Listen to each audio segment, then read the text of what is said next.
बिस्मिल्लाहिर्रहमानिर्रहीम अस्सलाम वालेकुम देवरे विलाक सरा से मशाल खान खबरें बकाऊ परुन द मंगल रजवा अडियाला जेल बहार द इमरान खान द खुयान द एहतजाज द इमरान खान द खोर अनीमा खान अहम बयानात जावेद हाशमी और एहतजाज एहसन रद्दमल और दी सरा द बैरिस्टर गोहर द तरफा हम स मौक़िफुना मखतरा गली 13 रोज यानी परुन अडियाला जेल बहार द पाकिस्तान तहरीक इंसाफ द क़यादत और द कारकुनानों तरफना एहतजाज वो चर्त छी त इमरान खान खोर अलीमा खान मीडिया सर खबर कवली और अगी स अहम दावी करी पकम दावो के दागी दा वेनादा ची इमरान खान द तीरो अतु म्याश्तुना पा कैद तनहाई करे او دی سره سره اغي سره داسې سلوک روان دي چې د کم مثال په سیاسي تاریخ کې هم نه ملاويږي د هغې مطابق د عمران خان ډیرو زیاتو مشکلات نه باوجود هم په خپل موقف باندې سټینډ کوي او هغه دا فیصله کړې ده چې هیڅ قسمه ډیل یا رعایت په هغه نه قبلوي د هغوی دا دعوه ده چې عمران خان ته ډیل آفر شوی دی خو عمران خان په خپل خبره سټینډ کوي د عمران خان د گرفتاری نه پهله د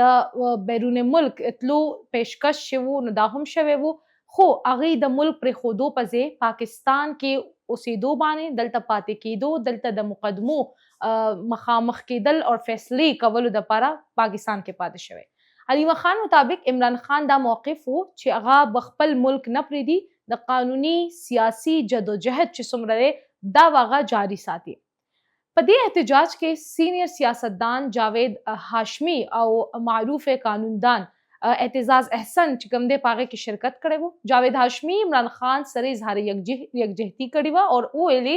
چې هغې سره کوم سلوک روان دی د دې مثال په ټول ملکي سیاسي تاریخ کې نه میلاویږي دا هم وویل چې سیاسي اختلافات په خپل ځای خو انساني چې کوم بنیادي او قانوني حقوق دي نو هغه د هر کس ته میلاوېدل پکار دی او دې سره عمران خان ته هم پکار دی بل طرف ته علیمه خان د اټک جیل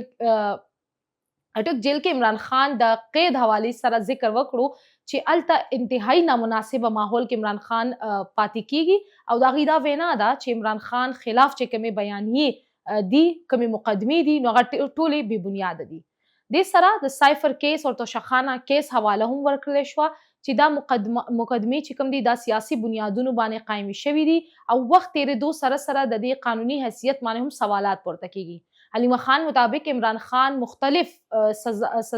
سزایانې سناو شوي دي خو د هغې نه باوجود هم ډېرو فیصلو باندې قانوني بحث چې دی هغه مخې ته راځي په دغه دوران کې د چیرمین پی ټي آی بیرسټر ګوهر میډیا ته هم دا وویل چې بعض خلک دا تاثر ورکوي چې عمران خان د خور نورین نیازی چې دا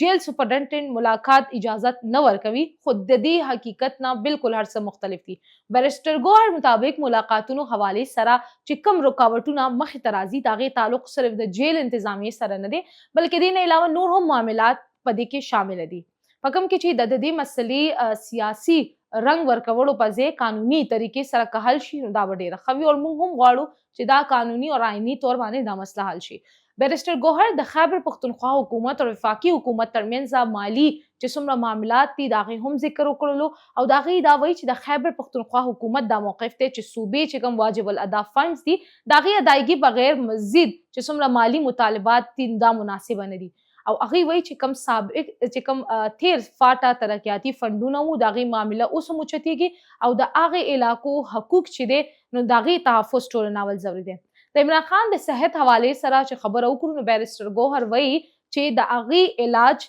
یا د هغې معاینه چې کومه دا پکار ده او دا شفاف طور باندې پکار ده او دا فیملی په نگرانۍ کې پکار ده ځکه چې د هغې چې کوم اهل خانه دي د هغې په موجودګۍ کې هم پکار ده د هغې فیملی په موجودګي کې د هغې علاج پکار دی چې هیڅ قسمه شک و شبهه پکې نه نور هغې مزید دا ویل چې عدالتي احکاماتو په مطابق یو واضحه طریقه کار دا هم دی چې کومه هم معاهده وي چې یا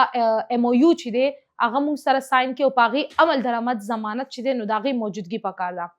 د عمران خان د گرفتارۍ د هغې خلاف مقدمات په جیل کې سهولتونه ملاقاتونو باندې پابندیانې او د صحت حوالې سره معاملات یو ځل بیا ملکي سیاست چې دی د هغې یو اهم موضوع جوړ شوی دی حکومت او پی ټي آی دواړه خپل موقف باندې سټینډ کوي او عوام او سیاسي چې څومره هم خلک دي د هغې چې کوم عدالتي او سیاسي پیشرفت چې دی نو هغه مخې ته راځي په دې ټولو صورتحالو تاسو کوم نظر لرئ تاسو څه رائے لرئ آیا عمران خان سره واقعي انصاف کیږي یا نه خپل رائے کمنټ سیکشن کې ضرور شیر کړئ. تر نیکسٹ ویډیو پورې راکړئ ماته اجازه. تلو الله پامان.